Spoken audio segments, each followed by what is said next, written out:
Everyone, today we're excited to show you a new and creative gift wrapping idea that's both simple and stylish. We're using King Young's ribbon with item code K1060S, available in 14 vibrant colors. Choose your preferred ribbon color and cut 4 pieces to the same length. Now, arrange the 4 pieces of ribbon in an asterisk shape. Secure them together using double-sided tape. Next, bring the ends of the ribbons together to form a circular shape.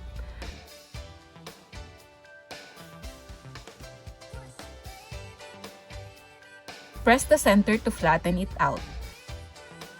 To finish it off, add your favorite embellishment. Feel free to get creative with your decorations.